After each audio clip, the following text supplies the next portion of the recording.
Friends, welcome back to my YouTube channel. ഏവർക്കും എൻ്റെ YouTube ചാനലിലേക്ക് സ്വാഗതം. ഇന്നൊരു ബേബി കെയർ വീഡിയോ ആണ്. കുഞ്ഞുങ്ങൾക്ക് മുട്ട കൊടുക്കാമോ, എങ്ങനെ കൊടുക്കാം? തീർച്ചയായും കുഞ്ഞുങ്ങൾക്ക് മുട്ട കൊടുക്കാം. ഒരാഴ്ച 2 വട്ടം കുഞ്ഞുങ്ങൾക്ക് മുട്ട കൊടുക്കാം. മുട്ട പൊട്ടിക്കുക, അതിലേക്ക് ചെറിയ ഉള്ളികൾ, ചുമന്ന ഉള്ളികൾ കുഞ്ഞുകുഞ്ഞ് അരിഞ്ഞ് ആവശ്യത്തിന് ഉപ്പും ചേർത്ത് നന്നായി മിക്സ് ചെയ്തെടുക്കുക. നാടൻ മുട്ട കൊടുക്കുന്നതാണ് കുഞ്ഞുങ്ങൾക്ക് നല്ലത്. മറ്റേ മുട്ട ഞാൻ കൊടുത്തിട്ടില്ല ഫ്രണ്ട്സ്, അതുകൊണ്ട് എനിക്ക് കൂടുതലായിട്ട് പറയാൻ എനിക്ക് അറിയത്തില്ല. ഇത് സ്ഥിരമായിട്ട് ഒരാഴ്ചയിൽ 2 വട്ടമായിട്ട് കൊടുക്കാവുന്നതാണ്. ഇത് നന്നായി ഒന്ന് മിക്സ് ചെയ്തെടുക്കുക. കുഞ്ഞുങ്ങൾക്കായതുകൊണ്ട് അതിൽ വേറെ ഒന്നും ചേർക്കേണ്ട കാര്യമില്ല.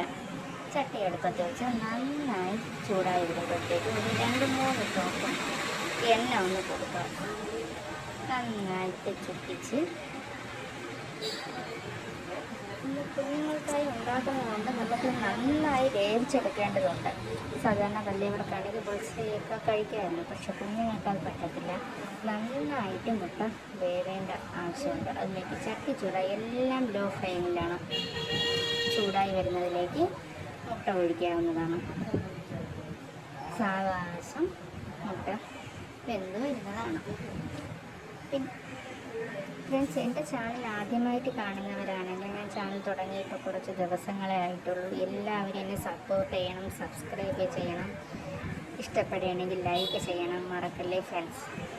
നമ്മുടെ മുട്ട ഒരുവിധം ആയി വന്നിട്ടുണ്ട്. നന്നായി ആയി വരുന്ന സമയത്ത് അത് മറിച്ചിടാവുന്നതാണ്.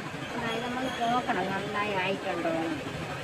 നന്നായി മറിച്ചിട്ടതിന് ശേഷം നമുക്ക് പ്ലേറ്റിലേക്ക് അത് മാറ്റാവുന്നതാണ്. ഇനിയാണ് നമുക്കത് കുഞ്ഞിന് കൊടുക്കാൻ പാകത്തിലാക്കി എടുക്കേണ്ടത്. ഈ മുട്ട ചെറിയ നുറുക്ക് ചെറിയ പീസുകളാക്കി മിക്സിയുടെ ജാറിലേക്ക് ഇടുക. നന്നായി തണുത്തതിന് ശേഷം അത് നന്നായി ഒന്ന് അരച്ചെടുക്കുക. നന്നായി അരച്ചെടുക്കുമ്പോൾ ഇതേപോലെ കിട്ടും. ഇതാണ് നമ്മൾ കുഞ്ഞുങ്ങൾക്ക് കൊടുക്കാവുന്നത്. ഇത് നമുക്ക് ചോറിനോട് കൊടുക്കാം, ചെറിയ ഇഡ്ഡലിയോട്, ദോശയോട്, അല്ലെങ്കിൽ ഇത് മാത്രമായിട്ടും കൊടുക്കാം. കുഞ്ഞുങ്ങൾക്ക് നല്ലതാണ്. വൈറ്റമിൻസും പ്രോട്ടീൻസും ഒക്കെ ഉള്ളതാണ്. എല്ലാവരും